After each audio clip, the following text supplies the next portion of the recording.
Saludos a todos. El día de hoy haremos un breve repaso a través de la historia del español de América.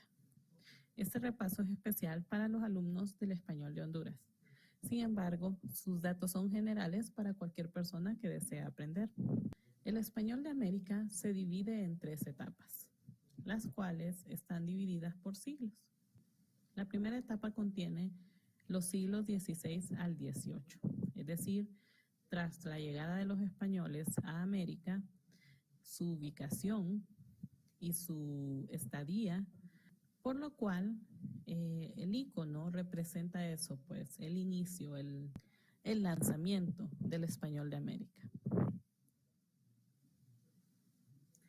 En la segunda etapa tenemos el enfrentamiento entre 2 posturas diferentes. Esta etapa corresponde al siglo XIX. Estos 2 grupos que se enfrentan van a tener posturas diferentes respecto al español de América como una variante directa del español peninsular o como una variable de identidad de los americanos. Y finalmente la tercera etapa, que corresponde al siglo XX en adelante, es decir, la que estamos viviendo, es el español de América a través de la ciencia, es decir, visto por los lingüistas. La ciencia de la lingüística aparece a finales del 1900 y a partir de ahí una serie de ramas orientadas al estudio de la lengua van a ir apareciendo, por supuesto desde el método científico. Esto hará que la percepción hacia la lengua americana cambie drásticamente y las posturas y los trabajos que se van a realizar en ese momento. Para la primera etapa tenemos una serie de testimonios y obras lexicográficas que nos van a narrar el antecedente del español de América. En los primeros años, tras la llegada de los españoles a América, vamos a encontrar diferentes percepciones de algunos autores que quedaron plasmadas en sus textos sobre cómo hablaban los americanos el español. Y se va a ver una brecha desde el inicio hasta que empiece a diferenciarse la variable americana de la peninsular. Para ello traigo fragmentos o citas de estos textos para que los podamos ir analizando. El primer texto es de 1591 y está escrito por Juan de Cárdenas. Él habla sobre el español de los mexicanos de esta forma. Para dar muestra y testimonio cierto de todos los nacidos en Indias, sean a una mano de agudo, trascendido y delicado ingenio, quiero que comparemos a uno de los de acá con otro recién venido de España. Y esta sea la manera que el nacido en las Indias no sea criado en alguna de estas grandes y famosas ciudades de las Indias, sino en una pobre y bárbara aldea de indios. En este fragmento encontrarán que la forma de escritura está textual a como se escribió en la época. Por eso vamos a ver algunas diferencias de estilo. El texto continúa hablando de cómo los americanos van a presentar tantas similitudes en su forma de hablar el español que no se va a diferenciar entre un hablante nativo peninsular y un hablante americano. El segundo texto es del 1604, escrito por Bernardo de Balbuena y citado por Rosenblatt en 1984. El texto dice así: es ciudad de notable policía y donde se habla el español lenguaje más puro y con mayor cortesanía, vestido de un bellísimo ropaje que le da propiedad, gracia, agudeza, encasto limpio, liso y grave traje. Es decir, que la percepción que tenía el escritor es que el español hablado en América incluso se consideraba más puro que el español peninsular. Habla de una variante cortesana, es decir, solo de las grandes cortes de España. En este momento podemos apreciar que para esta fecha no hay mayor diferencia entre el español americano y el español peninsular. La siguiente cita es del 1611 escrita por el fray Efraín Martín de Murcia, citada por Guitarte, en 1992, y él habla del español de Lima. Estamos hablando de la región de Perú. Y dice que el lenguaje que en ella se habla es el más cortesano, pulido y limado que en ninguna ciudad de España se habla. De tal manera que el de Toledo, famoso y siempre celebrado, no le excede, y no se hallará en esta ciudad un vocablo tosco y que desdiga de la pulideza y cortesanía que pide el lenguaje español. Debemos recordar que geográficamente en Perú, en Colombia, en México y Guatemala vamos a tener las primeras ciudades fundadas por los españoles, y estas van a tener un alto grado de españoles viviendo en ellas, por lo cual podría pensarse que la variante que se habla ahí es resultado de esa convivencia entre estas grandes personas que se ubican ahí y los indígenas que habitaban la zona. Para 1676, el obispo Fernández de Piedrahíta, citado por Fontanella de Weinberg, habla sobre el español de Cartagena de Indias, en Colombia, y dice que los nativos de la tierra, mal disciplinados en la pureza del idioma español, lo pronuncian generalmente con aquellos resabios que siempre participan a la gente de las costas de Andalucía. Este es el primer testimonio en el que se marca una diferencia entre el español peninsular y el español americano. Y es el primer dato que acerca al español americano con el español de Andalucía. Como todos ya son egresados de la asignatura El Español de América, han de recordar que hay una serie de teorías, incluyendo la teoría andalucista, que plantea que el español americano viene de Andalucía, por la situación geográfica, porque de ahí partían las embarcaciones hacia América, etc. No nos vamos a adentrar a eso porque no nos corresponde en esta clase. Sin embargo, es importante dejar esa marca, que para mediados del siglo XVII se empieza a marcar esa diferencia. Para 1748, Juan Jorge y Antonio Ulloa habla del español de Cartagena de Indias, de Portobelo y de Ciudad de Panamá, y plantea que sus moderadores tienen un método de prorrumpir las palabras cuando hablan bien particular. Y así hay algunos pueblos que tienen arrogancia, otros dulzura y otros brevedad. Es decir, el español hablado en estas regiones, tiene una flojedad y desmayo en las vocales, tal que es muy sensible y molesto al que le oye, hasta que la costumbre le va habituando a ello.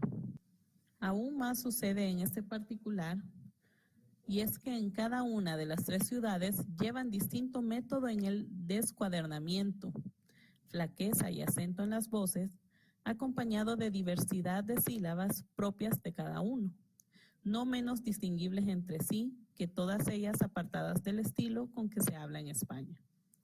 Es decir, es la primera vez para esta fecha que se habla de variedades dialectales americanas, porque el autor hace referencia de que en estos tres lugares el español tiene características diferentes.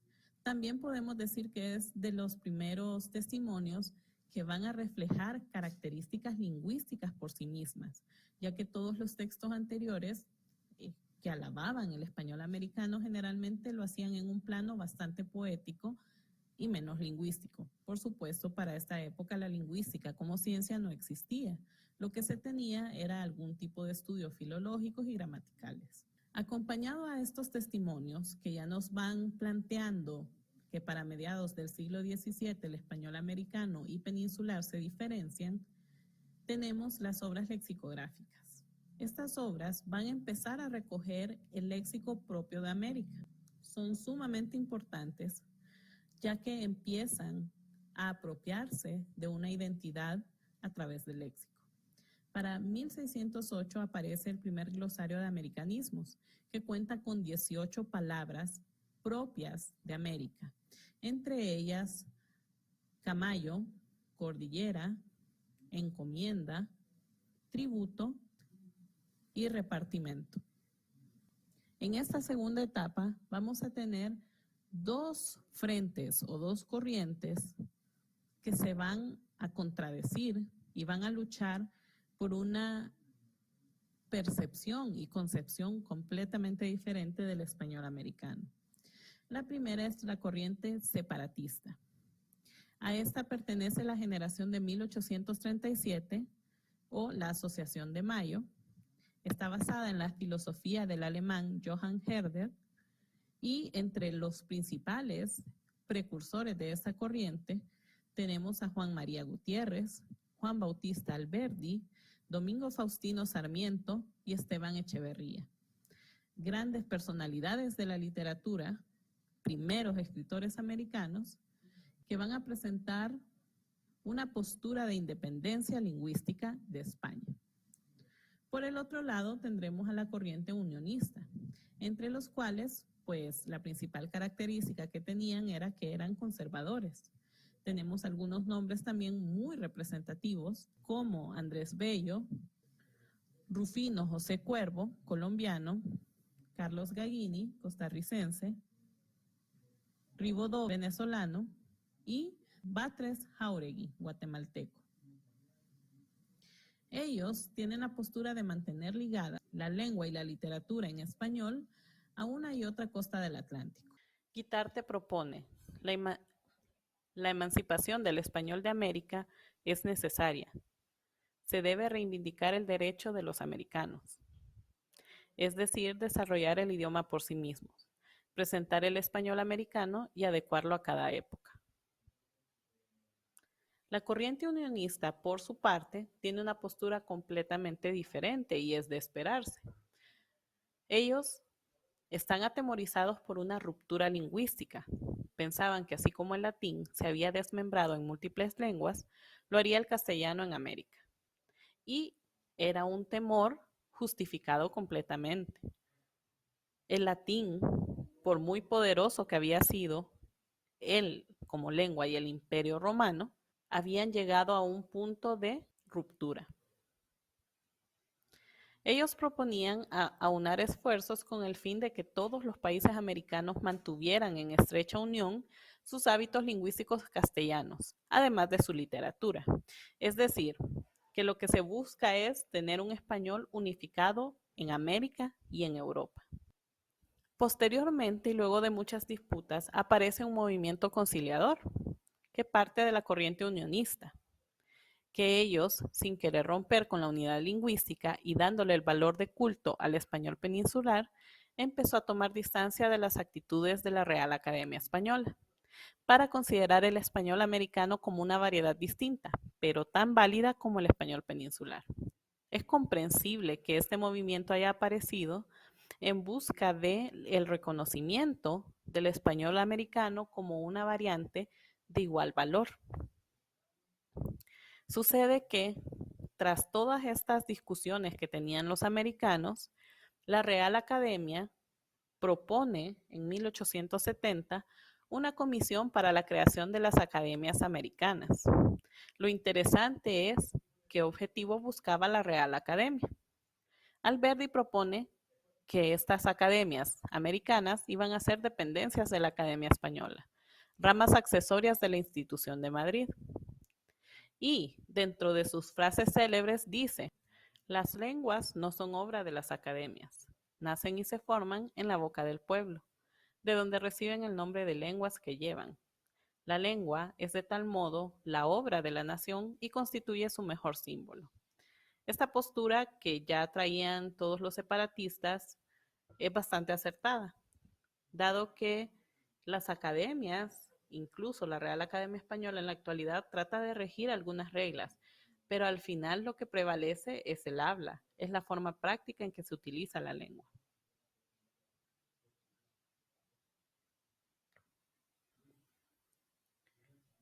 Luego del surgimiento de estas academias americanas, se propone un léxico de 300 palabras completamente americano, el cual es rechazado por la Real Academia Española en 1892. A lo cual Ricardo Palma, peruano, dice: todos creyeron que la Real Academia Española intentaba asociar las reales academias americanas a su labor. El desengaño ha sido tosco. Dos academias se declararon cesantes, es decir, desaparecieron. El único lazo que nos une con España es la lengua. ¿Quiénes son los españoles para decirle a millones de habitantes que se escriba México con J? Estas son posturas de molestia que surgieron una vez que se vio que en realidad la postura de Alberdi era correcta. La Real Academia formó las Academias Americanas con el simple objetivo de ir deteniendo estos movimientos americanistas que se tenían en la época. Al final se nota que el prevalecimiento de alguna forma lingüística va a tener que ver con el uso que le da el pueblo. Tal es el caso de México, que al día de hoy se escribe con X. Para finales del siglo XIX, América se abre al siglo XX sin academia, sin congreso y sin diccionarios. Estas habían sido propuestas que se habían hecho a lo largo del siglo por diferentes autores con el fin de darle la importancia que tenía la variedad americana. Al final, muchos no se pudieron poner de acuerdo y vamos a adentrarnos a esta tercera etapa justamente con eso, con el hecho de que no se había logrado un avance significativo. Para el siglo XX, la lingüística se considera ya una ciencia y con ella aparecen algunas ramas que van a tener que ver con la descripción de la lengua. Entre ellas estaba la gramática comparada, en la cual se estudian diferentes variedades dialectales, la gramática histórica, la cual estudia la evolución diacrónica que tiene una lengua, y la dialectología, es decir, las características lingüísticas de estas variedades dialectales. Estos nuevos planteamientos que tenían los lingüistas entran en conflicto con las ideas puristas del siglo XIX, que buscaban la unificación y la normativización de la lengua. Los lingüistas rechazan la idea de la gramática como el arte de escribir correctamente y adoptan la idea de que es una ciencia. Tomaron conciencia de la importancia de la lengua hablada en América. Es decir, que toda esta postura separatista tenía los primeros atisbos de realidad lingüística y ello se va a ver en los planteamientos del siglo XX. Brenes Messen plantea que la lengua de un pueblo, de una raza, es el instrumento social por excelencia. Los fenómenos que se operan en esa lengua son fenómenos sociales. No se rigen, por lo tanto, por un conjunto de reglas, a veces absolutamente arbitrarias, sino por leyes de carácter más o menos general, según la importancia de los fenómenos, los cuales no son inmóviles en conformidad con las necesidades del pueblo o de la raza que habla la lengua. Y esta es una crítica directa a la Real Academia Española, la cual muchas veces querrá imponer algunas reglas que no tienen sentido, ya que el habla va a representar la mejor forma en que los hablantes se van a expresar. En esta época, los filólogos introducen la historia de la lengua como un aspecto importante para comprender el mecanismo lingüístico.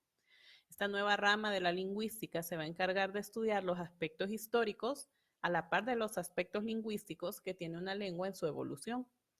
También descubren la importancia de la variación dialectal, social y psicológica del fenómeno lingüístico. De ahí que vamos a tener nuevas ramas como la dialectología, la sociolingüística y la psicolingüística. La misión del filólogo ya no es prescribir y reprobar, sino describir y explicar. Asumen el español como lengua materna y no como un idioma prestado, cuya única variante de prestigio era el dialecto peninsular. Es decir, que en esta época ya el americano toma el español como su lengua propia y como tal va a manipularla de la manera en que mejor represente a la sociedad. También se declaran en contra del resquebrajamiento lingüístico en América, es decir, no se busca que el español americano, diferente del peninsular, se haga una nueva lengua completamente diferente. Esas variedades dialectales que surgen del español van a ser de mucho valor, pero nunca se va a buscar que sean nuevas lenguas. Están en contra de la idea de la corrupción lingüística y a favor de la amplitud del enriquecimiento de la lengua con la incorporación de nuevos vocablos. Esto quiere decir que se pierde un poco la idea de estos vicios del lenguaje que muchas veces se les llama desde el punto de vista lingüístico, sino que lo que buscan es que estas palabras, que son identidad de grupos sociales, enriquezcan la lengua. La lengua está en constante cambio y no se puede fijar en unas cuantas reglas. El gramático pasa de legislador a observador. Los filólogos se interesan por una lengua popular. Sin embargo, muchos no caen en cuenta de que la lengua hablada se puede analizar, sino que se quedan en el plano de la escritura y ven en la literatura costumbrista la fuente de sus estudios. Por ejemplo, Anna Mangels realizó en 1926 un estudio en el que combina obras literarias con hablantes hispanoamericanos residentes en Hamburgo, Alemania, y ese es el primer gran estudio de corpus que se realiza en el español. Tuvo que pasar mucho tiempo para que cambiaran un poco las perspectivas investigativas y se diera prioridad a la lengua hablada como fuente principal de análisis para el estudio lingüístico de una lengua. Asimismo, surge la geografía lingüística. El primer estudio que se da en América lo hace Navarro en 1948 y trata sobre el español de Puerto Rico. La dialectología se desarrolla hasta inicios de 1970 con los primeros atlas lingüísticos. Como algunos han de saber, la dialectología y la geografía lingüística van de la mano y van tratando de describir los fenómenos lingüísticos de una variante dialectal a través de mapas. Estos mapas constituyen los atlas lingüísticos que empiezan a publicarse a partir de 1973 en América con el Atlas Lingüístico de Chile. Y poco a poco se va dando una réplica de estudios a través de toda Hispanoamérica que en 2013 tuvo su resultado en el español de Honduras, con el primer atlas lingüístico pluridimensional del país, el cual será el principal objeto de estudio de la asignatura del español de Honduras. ¿Qué se esperaba entonces para el siglo XXI? Pues se ha superado la idea del español peninsular como madre y regente, frente a las variedades americanas como sus hijas. Por el contrario, todas las variedades hispánicas están en el mismo nivel de validez y de respeto, y todas las academias de la lengua, en unión con la RAE, se sientan juntas para discutir y consensuar el rumbo de la lengua española. En muchos casos esta es una realidad. Sin embargo, falta mucho trabajo que hacer para que el español americano se vea en muchas ocasiones a la par del español peninsular en cuanto a la producción que se tiene desde la Academia de la Lengua y sobre todo la Real Academia de la Lengua. Este ha sido un resumen basado en el libro de Miguel Ángel Quesada, El Español de América, publicado en 2010. Esto cubre el repaso histórico del español de América, donde tenemos una conceptualización general de cómo surge el español americano. Ahora habrá que plantearnos qué sucede con el español de Honduras, y es de lo que va a tratar la clase.